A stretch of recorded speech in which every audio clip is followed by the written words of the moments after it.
अब इन ऋषियों ने वेदों को पढ़ा, वेदों में कहीं कर्मकांड नहीं है, ये झूठ बोलते हैं कि वेदों में कर्मकांड फलाना नहीं, इसमें विरोध किया है, निषेध है ये श्राद्ध निकालना।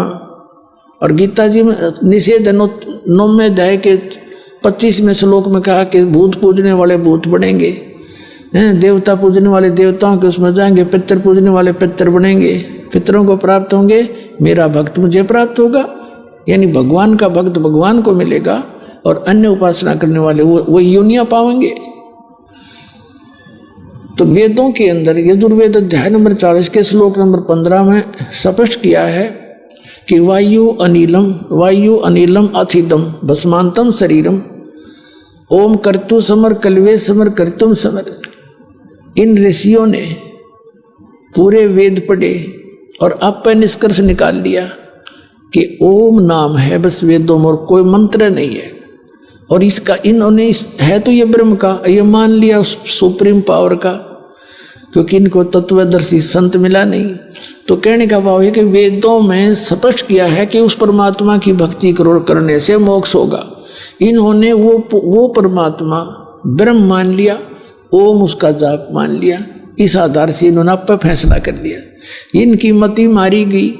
यजुर्वेद अध्याय नंबर 40 के श्लोक नंबर 10 से लेकर 13 तक स्पष्ट कर रखा है कि कोई तो भगवान को जन्म लेकर आने वाला कहता है, साकार राम कृष्ण की तरह, और कोई कहते वो कभी जन्म लेता ही नहीं, निराकार मानते हैं। ये ज्ञान निर्णय करके बताओगा तत्वदर्शी संत, उससे पूछो, उससे ज्ञान उससे सुनो, वो ज्ञान बताएगा। तो इनकी वो मति मारेगी कि वो तत्वदर्शी संत बताओगा, वो खोजो।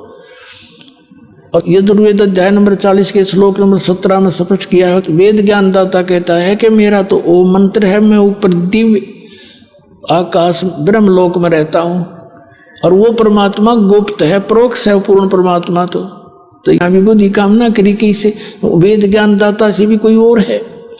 तो कहने का भाव है ये है कि गीता ज्ञानदाता 7वें अध्याय के 16वें श्लोक में कहता है और 17वें में कहता है कि ये ज्ञानी आत्मा, 18वें में भी कहता है कि ज्ञानी आत्मा है तो उद्धार, लेकिन ये मेरे वाली ही अनुत्तम साधना में लीन रहे। अब ये ज्ञानी का अर्थ क्या है? ज्ञानी वो है जिसने ये समझ में आ गया कि मनुष्य जीवन केवल मोक्ष के लिए ही प्राप्त हुआ है और इसका अन्य कोई यूज नहीं है। और दूसरा ये समझ में आ गया कि केवल एक परमात्मा की भक्ति करनी चाहिए, इन देवी देवताओं की आन उपासना नहीं करनी चाहिए, इनको इष्ट नहीं मानना चाहिए। तो ये जो निष्कर्ष जिन्होंने निकाल लिया वो ज्ञानी बताए। तो उन ज्ञानी आत्माओं में से था कौन? रुचि ऋषि। रुचि ऋषि वेदों अनुसार साधना करता था, ओम नाम का जाप करता था और कोई कुटिया भी नहीं बना रखी थी, जंगल में रहता था। 40 वर्ष का हो गया। जब वो 40 वर्ष का हो गया तो उसके पूर्वज दिखाई दिए जो भूत बन रहे थे ब्राह्मण, एक कर्म कांड कर करके 4 पीढ़ी के, यानी पिताजी, दादाजी, दादाजी का पिता और फिर चौथा दादाजी, ये आकाश में दिखाई दिए और कहा, बेटा रुचि तूने विवाह क्यों नहीं करवाया? विवाह कराना चाहिए था, विवाह करके हमारे कर्म कांड करता, श्राद्ध निकालता, न्यों करता, ऐसे करता। अब रुचि कहता है कि पितामहो, वेद में तो इस कर्म कांड को, श्राद्ध श्रुद्ध निकालने को मूर्खों की क्रिया बताई है, अविद्या कही है। अब वो ब्राह्मण भी मानते हैं चारों, अब बेटा ऐसा ही है, वेद में तो ऐसा कहा, बिल्कुल ठीक है तो यह अविद्या ही। फिर भी पितर ये कर देते हैं, पितर पुत्र दे देते हैं, पितर खाक दे देते, आप भूखे मरे, मूर्ख बना रहे। अब दिखाता हूं आपको।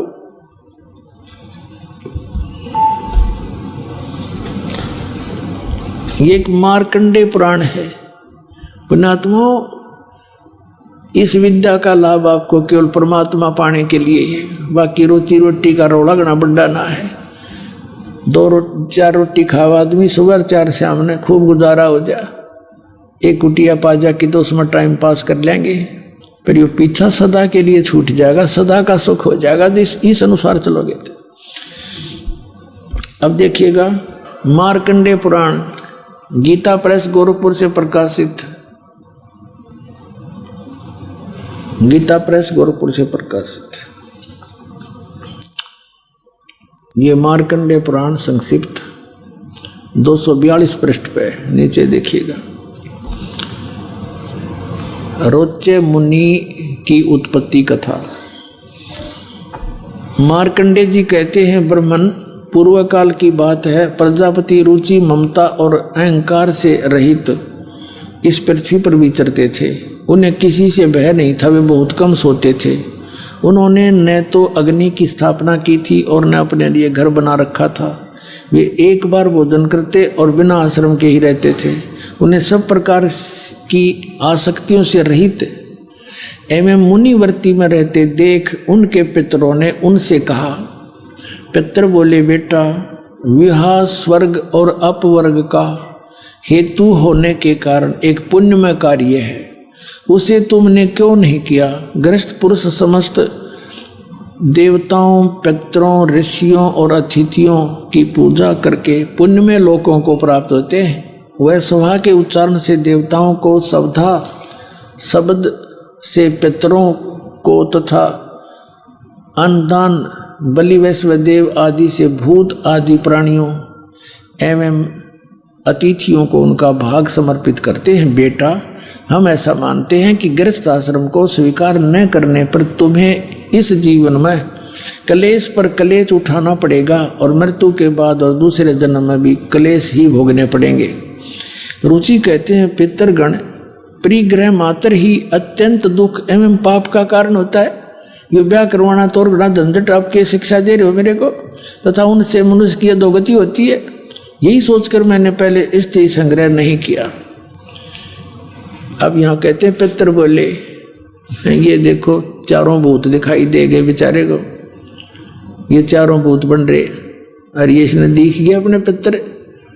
अब ये क्या कहते हैं? पितर बोले, बेटा, जितेंद्रिय होकर आत्मा का प्रक्षालन करना उचित है, किंतु तुम जिस मार्ग पर चल रहे हो तो मोक्ष मार्ग है। देखा कल इनकी फुटे बाग नौका जो साधन कर रहा तू तो मोक्ष मार्ग पर जा रहा है, माराड़ा करे नरकमान का तेरा गजब भैया।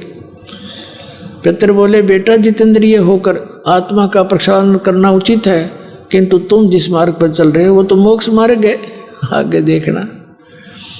ये कहता, रुचि ने पूछा, पितर महो, वेद में जो इन्होंने यहाँ बताया ना सरासरुद निकाल, वेद में रुचि ने पूछा, पिता महो, वेद में कर्म मार्ग को यानी ये भूत सरासरुद निकालन को अविद्या कहा है, फिर क्यों आप लोग मुझे उस मार्ग में लगाते हैं? पितर बोले, ये सत्य है कि कर्म को अविद्या ही कहा गया है, इसमें तनिक भी मिथ्या नहीं है। फिर भी ये तो निश्चित है विद्या की प्राप्ति एंड बैंड करना, फिर के टट्टू रह गया। आप भी माने जो हम बता रहे हैं वो अज्ञान है और वेद में लिखा है, हम जो बताएं वो ये पितर भी मानते हैं और रुचि भी कह रहा है कि वेदों में ये अविद्या मूर्खों की साधना बताइए, भूत ये पितर सरासरुद निकालना, ये पिंड भरवाना, और वो खुद भी मान रहे कि बेटा ऐसा ही है तो विद्या ही। फिर भी नौकों पितर यूँ कर देते हैं, पितर ये दे देते, खाक देते थे पितर, और देख किया कल नौके हैं तो जिसके मार्ग पर लग रहा है, ये तो तेरा मोक्ष होने का है, नौका मारा ली कर तू आ श्राद्ध निकाल और भूत बने। ए भगवान, तो पुण्यात्माओं, इन सदग्रंथों को भी ना समझा हमारे धर्मगुरुओं ने, इसमें संदेश क्या है? अब पुण्यात्माओं, कई भक्त कहते हैं कि जैसे किसी के माता पिता दिखाई दे जा और वो ये कह दे बेटा मेरा ऐसा कर दे, तो क्यों ना करें भाई, हमारे रुक क्या तो ना जाऊँ ना, हमारे लिए बहुत कुछ कर रखा है। पुण्यात्माओं, इसका तरीका ये नहीं है जैसा आपकी बालक सोच बैठी है।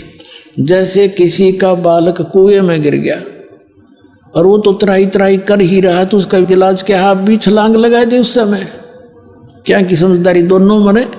उसका तरीका खोज बताया है, कोई रस्सा लाओ, ऊपर दृढ़ता से बांधो और फिर उससे न डाल दो और उसको कहो इसको पकड़ और बाहर आ जा।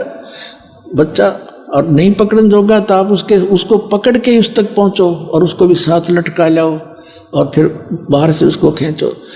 तो कहने का भाव ये है कि जो तरीका है उनके भी उद्धार का और आपकी भी जान बचे, वो तरीका इस दास के पास है। जय सतगुरु की संगत करते सकल कर्म कट जाई, अमरपुरी पर आसन होते जहां धूप ना छाई।